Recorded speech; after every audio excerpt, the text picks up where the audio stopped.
আমি পনির দিয়ে একটা রেসিপি করছি। যেটাকে বলে অনেক সবাই বলে ছানার ডালনা।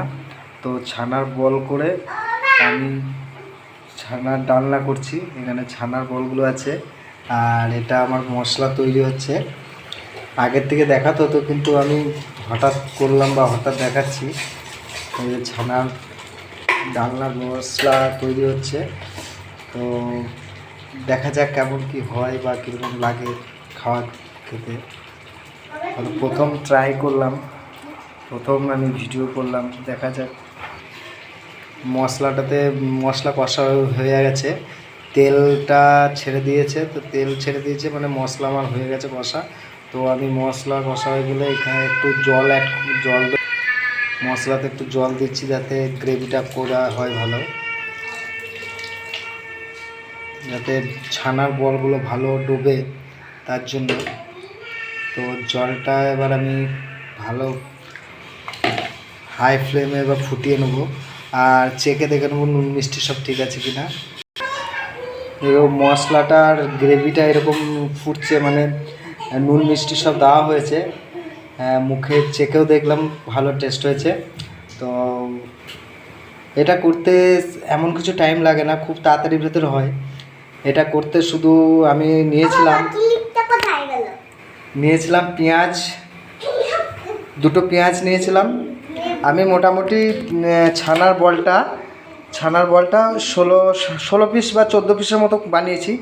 তাতে আমি নিয়েছিলাম সরঞ্জাম যেটুকু লাগে উপকরণ, সেটা নিয়েছিলাম আপনার দুটো পেঁয়াজ, গোটা 8-9টা রসুনের কোয়া, একটু আদা,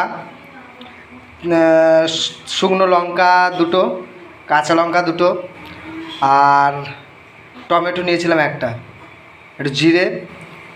ভালো করে এটাকে পেস্ট করেছিলাম। পেস্ট করার পর কড়াইয়ে তেল দিয়েছি। তেল দেওয়ার পর একটু গরম মশলা ফোড়ন দিয়েছি, একটু চিনি দিয়েছি যাতে কালারটা ভালো আসে। তো তারপরে মশলাটাকে দিয়ে দিয়েছিলাম। মশলাটা দেওয়ার পর ভালো করে কষেছিলাম। কষতে কষতে যখন মশলাটা তেল বেরিয়ে আসলো, তখন আমি বুঝলাম যে মশলাটা হয়ে গেছে। এবার নুন মিষ্টি আন্দাজ মতো, ঝালটাও আন্দাজ মতো নিজের স্বাদ অনুযায়ী, যে কতটা ঝাল লাগবে কতটা নুন লাগবে। তো তারপর মশলাটা যখন কষা হয়ে গেল, জল দিয়েছি। জলটা ফুটে আসছে, প্রায় গ্রেভিটা মানে রেডি হয়ে গেছে প্রায়। এবার আমি গ্রেভিটাকে নামিয়ে একটা পাত্রে নামিয়ে ছানার বলগুলো দিয়ে দেবো। তো তারপর আস্তে আস্তে এটা ছানার বলের ভেতরে রসটা টেনে নেবে। তো তারপরে ছানার বলটা রেডি হয়ে যাবে।